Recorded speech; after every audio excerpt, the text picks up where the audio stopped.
नमस्कार. TV9 मराठीमध्ये आपल्या सगळ्यांचे स्वागत. मी निखिल आणि महत्त्वाची बातमी. नकली संतान टीकेवरून TV9 मराठीच्या मुलाखतीमध्ये उद्धव ठाकरेंच्या डोळ्यात अश्रू आले.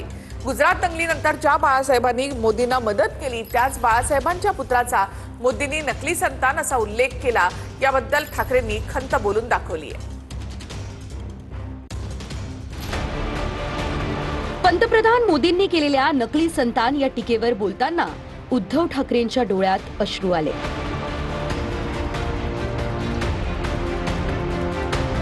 TV9 मराठीच्या मुलाखतीत बोलताना उद्धव ठाकरे भावुक झाले. गुजरात दंगलीनंतर ज्या बाळासाहेबांनी मोदींना मदत केली त्याच बाळासाहेबांच्या पुत्राचा मोदींनी नकली संतान असा उल्लेख केला, अशी खंत ठाकरेंनी बोलून दाखवली. तुमच्या डोळ्यात अश्रू आहेत का असा प्रश्न केल्यावर ठाकरेंनी हे अश्रू नसून अंगार असल्याचं म्हटलं. अगदी मोदी मला नकली संतान म्हणाले. ही कोणती संस्कृती? बाळासाहेबांचं नकली संतान? भेटलो त्यावेळेस ते बोलले होते की वैयक्तिकरित्या जेव्हाही ठाकरेंना काही गरज लागेल तर मोदी पहिले असतील. हो, पण त्यांनी मला एक काहीतरी माना ना, ज्या मातोश्रीनी तुम्हाला वाचवलं, नाहीतर वाजपेयी तेव्हाच मोदी दिसलेच नसते. आणि आमचे प्रमोदजी असते तरी मोदी दिसले नसते. पण त्यावेळेला अटलजीने राजधर्म का पालन करना होगा म्हणून मोदींना उचलून फेकत होते. तेव्हा ज्या मातोश्रीने बाळासाहेबांनी तुम्हाला वाचवलं त्या बाळासाहेबांच्या मुलाला तुम्ही नकली संतान बोललात. तुमच्या डोळ्यात अश्रू आहेत की? अश्रू नाहीयेत, मग तुम्ही भावनिक आहेत, अंगार आहे. कारण हे मला असं वाटलं की तुमच्या डोळ्यात अश्रू आहेत. नाही, हे प्रदूषणामुळे झालं असेल. असं अश्रू ढाळणार मी नाहीये.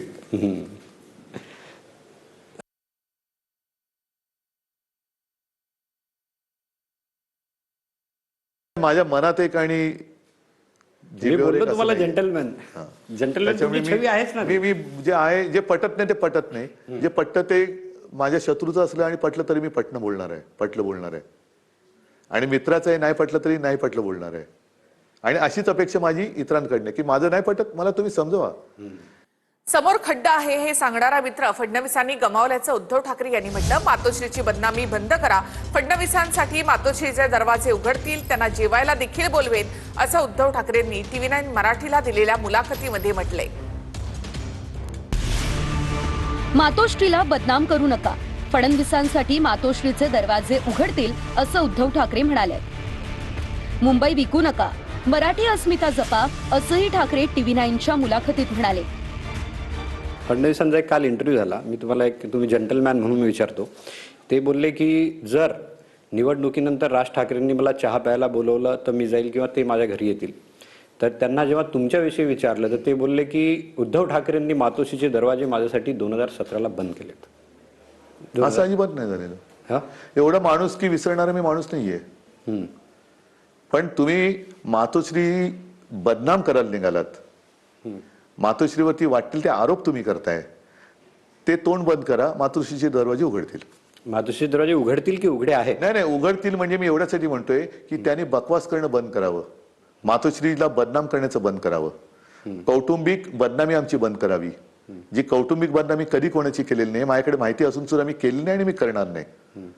पण त्यांनी करू नये. त्यांनी म्हणजे सगळ्या भाजपला मी बोलतोय. केवळ देवेंद्र शत्रू कोण? का मी त्यांच्याशी शत्रुत्व करू? ज्या पद्धतीने आम्ही मित्रच होतो ना तुमचे. पण खरा मित्र कोण असतो? जो वाईटायला वाईट करतोय तो सांगेल. तू वाईट करतो तरी देखील वाहवा करणारा मित्र नसतो, तो हितशत्रू असतो. जे मी आज त्यांना सांगतोय की हे हिंदुत्व तुम्ही आमचं बदनाम करताय, तुम्ही माझा महाराष्ट्र बदनाम करताय, महाराष्ट्राची संस्कृती बदनाम करताय आणि ही संस्कृतीच्या जागी विकृती आणताय, ती बंद करा. म्हणजे तुम्ही त्यांना चहाला मुंबई तुम्ही विकू नका, अदानीच्या घशात घालू नका. आणि मुंबईचं मुंबई पण कायम ठेवा. मराठी अस्मिता जपा. मातोश्रीचे दरवाजे उघडतील. तुम्ही त्यांना चहाला बोलवणार नाही, जेवायला बोलवीन. शिवसेनेला मुख्यमंत्रीपद देण्याचा शब्द अमित शहांनी बाळासाहेबांच्या खोलीत दिला होता. त्यावेळी मातोश्रीत फडणवीसही होते, असं ठाकरेंनी सांगितलं. शब्द मोडल्यामुळे भाजपनं एक चांगला मित्र गमावला, असंही ठाकरे म्हणाले. ज्या मातोश्रीत येऊन मला अमित शहानी बाळासाहेबांच्या खोलीत जो शब्द दिला होता, जो नंतर मोडला, त्या मातोश्रीच्या दरवाजाबद्दल तुम्ही बोलताय. तेव्हा ते बाहेर उभे होते त्या खोलीच्या. वरती वरती बसले होते ते, हा म्हणजे त्यांना सगळं माहित आहे. त्यांना सगळं माहिती आहे. तर त्या मातोश्री तेव्हा तुम्ही आतच होतात ना दरवाजाच्या, आणि बंद दाराआड, म्हणजे दरवाजा उघडा सोडाच, त्यांना घरात घेऊन मी दार बंद केलं होतं. आता घराबाहेर जाऊन दार बंद झालं, हा फरक आहे. कारण त्यावेळेला त्यांना घरात घेऊन दार बंद करून जो शब्द त्यांनी मला दिला होता तो दाराबाहेर जाऊन मोडला. आता बाहेर गेल्यानंतर मग मी तो शब्द मोडल्यामुळे दार लावलं. आणि म्हणजे बरं केलं काय तुम्ही? हा. मी काय मागितलं होतं? मला मुख्यमंत्रीपद नव्हतं मागितलं, शिवसेनेसाठी, कारण मी बाळासाहेबांनी दिलेलं वचन होतं आहे तेच तुम्ही नंतर गद्दारी करून घेतलं. शेवटी त्यांना एकनाथ शिंदेना मुख्यमंत्री करावं लागलं. मग मिळवलं काय? एक मित्र तर गमावलात. जो म्हणजे तुम्हाला आता समोर एवढ्या- खड्डा आहे हे सांगणारे मित्र गमावलात. आता खड्ड्याच्या रस्त्यात चाललेत तुम्ही. एवढं आता तुम्ही सांगितलं, मला जेवढं कळालं त्यातून असं वाटतं की त्यांच्यासाठी दरवाजे बंद राहतील मातोश्री. त्याने मातोश्रीची बदनामी जी करतायत ती थांबवली पाहिजे. तर फडणवीस आणि उद्धव ठाकरे यांच्यामध्ये आव्हान प्रति आव्हान पाहायला मिळालं. ठाकरेंनी विकासावर बोलावं, 3,000 रुपयांचं बक्षीस देतो असं आव्हान फडणवीसांनी दिलं. तर भाजपची हिंदू मुस्लिम शिवाय भाषणं दाखवा, 1,00,000 रुपये देईन असं प्रति आव्हान ठाकरेंनी दिलंय. यांच्याजवळ सांगण्याकरता काहीच नाही, हे काहीच सांगू शकत नाही. त्याच्याबद्दल मग बोलतात. आतापर्यंत या सांगितलं ते काय ठिकाणी- बोलले? हा कुठल्याही प्रकारे विकासावर बोलत नाहीत. मी तर 4 वेळा सांगितलं, 4 वेळा, की विकासावरचं यांचं भाषण दाखवा आणि 1,000 रुपये मिळवा. माझे 1,000 रुपये अजून खिशातच आहेत, ते जातच नाहीत. कॉन्ट्रॅक्टर त्यामुळे आज मी ठरवलं की आता 1,000 रुपये नाही, ते जर विकासावर बोलले मी 2,000 रुपये या ठिकाणी देणार आहे. मी माझा प्राइज मनी जो आहे आता 2,000 रुपयाला नेलेला आहे. मग माझं आव्हान आहे की देवेंद्र फडणवीसांपासून मोदींपर्यंत त्यांचं निवडणुकीतलं एक भाषण असं दाखवा जे हिंदू मुस्लिम वादाशिवाय झालेलं आहे. मंगळसूत्र चोरीपासून, बरोबर आहे, कटेंगे तो बटेंगे फटेंगे, आता फटेंगे झाली त्यांची. आणि मी 1,00,000 रुपये सगळ्या हिंदू मुस्लिम ख्रिश्चन सिख ईसाई सगळ्यांकडनं गोळा करून 1,00,000 रुपये देतो. जाऊ तिथे खाऊ आणि 1,000 रुपये वाटतात. लाखो कोटी रुपये खातात आणि 1,000 रुपये वाटत. लाज वाटली पाहिजे. आता तुम्ही त्यांना लाज वाटली पाहिजे. तुम्ही त्यांना 1,00,000 रुपयाचं चालेल. 1,00,000 रुपयाचं देतो त्यांना. माझा मुंबईकरांवरती आणि मुंबईकरांचा माझ्यावरती विश्वास आहे, म्हणून तर मी मुंबई मॉडेल अभिमानाने दाखवू शकतो. असं फडणवीसांनी त्यांच्या पंतप्रधानांसह त्यांच्या शासित राज्यात कोणी काय केले हे त्यांनी दाखवावं. मी त्याला आणखीन 1,00,000 रुपये देतो आणि ते मी माझ्याकडनं देईन. हिंदू हृदय सम्राट शिवसेना प्रमुख बाळासाहेब ठाकरे यांच्यापेक्षा जास्त मुंबई कोणाला माहिती होती का? मुंबईची पल्स, मुंबईची नाडी कोणाला माहिती होती का? त्यांचा जन्म पुण्याला झाला होता, त्यांचाही मुंबईत झाला नव्हता. आणि मुंबईमध्ये जन्मलेले जे स्वतःला सांगतात आम्ही मुंबईत जन्मलो त्यामुळे आम्हाला मुंबई माहिती आहे. आता जन्मून तुम्ही जवान झाले, म्हातारे व्हायला निघाले, तरी मुंबईमध्ये तुम्ही काय केलंय दाखवा ना. पण पुण्यातला जन्म असला तरी बाळासाहेबांनी मुंबई अदानीच्या घशात नव्हती ना घातली. जे हे घालतायत अदानीच्या घशात नव्हती ना घातली. कारण मला सर्व काही नागपूर मधलं कळणार नाही, मी प्रामाणिकपणे मान्य केलं पाहिजे. मला सर्व काही पुण्याचं कळणार नाही, हे मी प्रामाणिकपणे मान्य केलं पाहिजे. सांगलीचं कळणार नाही, बुलढाण्याचं कळणार नाही, नाशिकचं कळणार नाही, हे मी मान्य केलं पाहिजे. तेव्हा कळून घेऊन त्यांना काय पाहिजे ते देण्याचं काम मी केलं पाहिजे. पण ज्यांना हे मी पुस्तिका दाखवून आमच्यासोबत राहून मुंबईचा केलेला विकास दिसत नसेल तर त्यांचा मुंबईचा संबंध नाही. इथे हा मुद्दा आहे. निवडणुकीच्या पहिल्याच टप्प्यामध्ये कल्याण डोंबिवलीच्या नागरिकांनी महायुतीच्या 21 जागा बिनविरोध या ठिकाणी निवडून दिलेल्या आहेत. अर्थात यामुळे काहींना पोटदुखी देखील झाली आहे. पण मी त्यांना कालच सांगितलं, तुमको मिरची लगी तो मैं क्या करू. बघा हा किती 21 आज निवडून कशा दिल्या? जिथे निवडणूकच नाही झाली ते बोलतात पोटदुखी झाली. पोटदुखीने त्यांना काय दुखते त्यांचं त्यांना कळत नाहीये. कारण तुम्ही तिथल्या मतदानाचा अधिकार हिरावून घेतलेला आहे. हे लोकशाहीतलं मोठं पाप यांनी केले. आणि आता माझ्याकडे पण बातम्या तुमच्याच माध्यमातून आलेल्या आहेत. त्या शहासेनेच्या माणसांनी पण त्याला 1 कोटीची ऑफर दिली, त्याला कसं पळून नेलं, हे सगळं मुंबईत घडताना बघितलेलं आपण. तिकडे जाऊन राहुल नार्वेकरांनी ऑन द स्पॉट हा असा अधिकार विधानसभा अध्यक्षांना विधानसभेच्या बाहेर असतो का? त्या हरिभाऊ राठोड त्यांचं संरक्षण ताबडतोब, म्हणजे हे काय अनिल कपूर झाले की काय नायक पिक्चर मधले? एवढा गैरवापर तुम्ही करताय तर पोटदुखी ही तुम्हाला ते बोलले की तुमको मिरची लगी तो मैं क्या करू, मिरची लगी तो मी काय करू, तर आम्ही मिरची लावू तर तुम्ही काय करणार ते बघा. कारण शेवटी ज्यांच्या मतदानाचा अधिकार काढलाय ते जर मिरच्या घेऊन यांच्या मागे लागले तर यांना म्हणजे कुठे कुठे काय काय झाकावलं गेलं यांना कळणार नाही. ते काय बोलतात? मुंबईतल्या सामान्य माणसाचं स्वप्न काय आहे, या मुंबईच्या मराठी माणसाचं स्वप्न काय आहे? अरे एकेकाळी या गिरणगाव मध्ये, या दक्षिण मुंबईमध्ये राहणारा तो मराठी माणूस, तो हद्दपार झाला, पाप कोणाचा आहे? गिरणी कामगार हद्दपार झाला, पाप कोणाचा आहे? अरे तुम्ही नेहमीच सांगता माझ्या महानगरपालिकेमध्ये 70,000 कोटी रुपयाच्या फिक्स डिपॉझिट केल्या आहेत. म्हणजे यांनी 70,000 कोटी पर्यंत तोडल्या. मी 92,000 कोटी बोलतो, हे 70,000 कोटी बोलतायत. माझा तो गिरणी ते बोलतात की ते चाटायच्या का? मुंबईच्या बाहेर जात होता. नाही, पण ह्याच्यात एक भयानक माहिती दिली त्यांनी की जी 92,000 कोटीच्या ठेवी होत्या त्यांनी 70,000 कोटी पर्यंत तोडल्यात. हा पैसा गेला कोणाच्या खिशात? हे महत्वाचं. तुम्ही थँक्यू, तुम्ही क्लिप परत दाखवली. 70,000, मी 92,000 कोटी म्हणतोय, हे 70,000 म्हणजे यांनी वरचे 22,000 कोटी खाल्ले की. मग हे कोणाच्या खिशात घातले? कोणाला चाटायला दिलेत? कोणाची चाटताय तुम्ही बूट?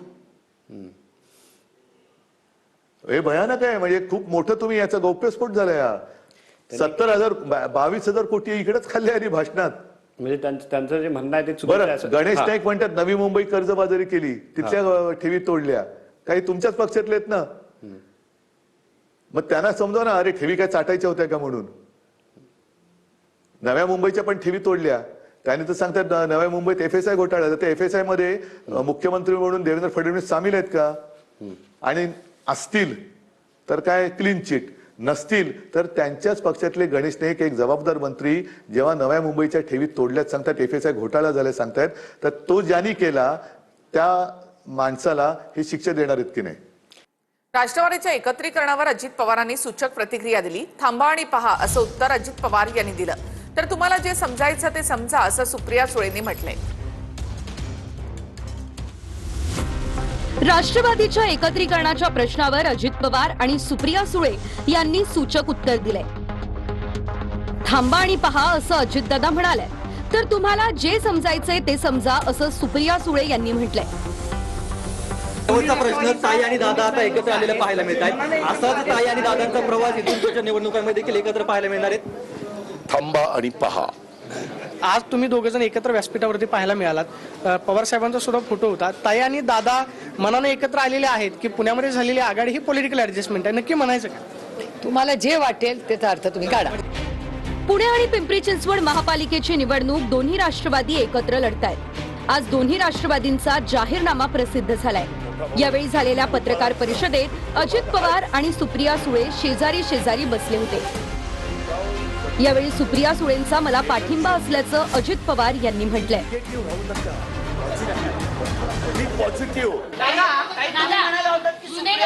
Lead the campaign for municipal corporation. दादा गेल्या 8 ते 10 दिवसांपासून पुण्यात ठाण मांडून आहेत. रॅल्या झाल्या, सभा झाल्या. तुम्ही कुठेतरी मागे पडलात असं वाटतं का? नवके 2 ते 3 दिवस प्रचाराला उरले. दादा पळत होते सकाळपासून, तुम्ही दिसला नाही. तिनं मला सांगितलं, दादा तू मोठा भाऊ आहेस, तू पळायचं, मी तुझ्या मागे आहेच. दोन राष्ट्रवादी मनाने एकत्र आलेले आहेत की ही पॉलिटिकल ऍडजस्टमेंट आहे, नक्की काय म्हणा? मला असं वाटतं दोन राष्ट्रवादी मनानं एकत्र आल्या नसत्या तर तुम्हाला स्टेजवर इथे एकत्र दिसल्या नसत्या, एकत्र मॅनिफेस्टो रिलीज झाला नसता, स्वतः आदरणीय दादा आणि ताई दिसले नसते मॅनिफेस्टोवर. तुम्ही आदरणीय पवार साहेबांचा आणि दादांचा फोटो बघता, तेव्हा पुणेकरांच्या, पिंपरी चिंचवडकरांच्या हिताच्या दृष्टीनं जो काही निर्णय घेतलेला आहे हा दोन राष्ट्रवादींनी एकत्रित मनापासून घेतलेला निर्णय हा तुम्हाला प्रत्येक ठिकाणी दिसतो. भविष्यात सुद्धा दोन राष्ट्रवादी एकत्र पाहायला मिळतील की एकच राष्ट्रवादी? अजून तरी मी फक्त अभिनय करतो, थोडाफार राजकारणात हे करतो, अजून भविष्यवेत्ता झालेलो नाहीये. पुण्यामध्ये सर्वांसाठी मेट्रो, PMPML बस प्रवास मोफत मिळणार अशी घोषणा अजित पवारांनी दोन्ही राष्ट्रवादींच्या जाहीरनाम्यामध्ये केली. तर चंद्रकांत पाटलांनी राष्ट्रवादीच्या घोषणांवर आक्षेप घेतलाय. त्यावर हा आमच्या पक्षाचा निर्णय आहे आणि जाहीरनामा आहे असं उत्तर अजित पवार यांनी दिलंय. आम्ही पण मोफत मेट्रो आणि मोफत बस हा देण्याचा निर्णय घेतो. कशी बचत होते ते मी तुम्हाला सांगतो. मेट्रो किंवा PMPML दोन्ही मिळून 5+20 कोटी महिन्याला म्हणजे वर्षाला 300 कोटी रुपये द्यावे लागतील. आम्ही त्यांच्याशी चर्चा केली. इथं मात्र पुणेकरांच्या टॅक्स मधनं आलेल्या पैशातनं आपण 300 कोटी रुपये भरायचे. ते भरले तर पुणेकर सगळेजण मोफत जातील. लॉटरी लागली काय की तुम्ही सीएमशी चर्चा नाही, कॅबिनेट नोट नाही, कॅबिनेट डिसिजन नाही आणि घोषणा केली. आणि त्यामुळे कुछ भी करो तो चलता है हे चालत नाही. त्यामुळे तिघांचं सरकार आहे. त्या सरकारचे मुख्यमंत्री माननीय देवेंद्रजी आहेत. घटनेप्रमाणे त्यांनाच अधिकार आहे परस्पर निर्णय करण्याचे आणि मग कॅबिनेटमध्ये आणण्याचे. दादा, मोफत मेट्रो आणि बसचा निर्णय आपण जाहीर केलेला आहे, मात्र त्यावर भाजप कुठेतरी आक्षेप घेताना पाहायला मिळतो. का मला जे सांगायचं सकाळी प्रेसला सांगितलेलं आहे, व्यवस्थित विस्तृतपणे सांगितलेलं आहे. चंद्रकांत दादा म्हटले की मुख्यमंत्र्यांशी चर्चा करायला पाहिजे होती. माझ्या पक्षाचा जाहीरनामा आहे ना साहेब, असं काय